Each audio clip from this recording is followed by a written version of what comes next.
कौन आप निजर कौन भी एक इच्छा खूब शीघ्र शीघ्र पूरण करने चाहते कि तेज आपको कौन करा पड़े ना प्रत्येक दिन भोर 4टार उठे और भोर 4टार उठिकी आखि बंद करेंगे 2 मिनिट पर्यंत आपको जो भी इच्छार आवश्यकता अच्छी से इच्छा को आप 2 मिनिट पर्यंत भिजुआलाइजेसन करूँ भिजुआलाइजेसन करेंगे किपर ना आखि बंद करेंगे और ताहा पाई सारी बोली ताहा आपण जीवन में आसी सारी बोली भावतु आसला कौ भाई फिलिंग्स पाउछंती से फिलिंग्स विषय भावतु एवं भाभी सारिबा परे continuously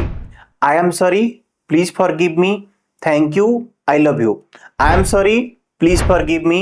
thank you I love you I am sorry please forgive me thank you I love you एई एन्चांटेशन को कंटिन्यूअसली आपण 10 मिनिट उच्चारण करेंगे देखिए आपणकर इच्छा खूब शीघ्र निश्चय पूरण हम तेज यह होओपनोपन प्रैक्टिस कह जाए आपड़ यही प्रैक्टिस को मोर चैनल यूट्यूब चैनल देखिपारे होओपनोपन ललित त्रिपाठी सर्च कर दिंतु देखिए आपड़ जो प्रैक्टिस मुझे बतई 2-3 प्रैक्टिस ताको पूरा डिटेल देखूँ और यही प्रैक्टिस को निज जीवन में अप्लाई करूँ 100% सफलता आपको निश्चय मिल जाए।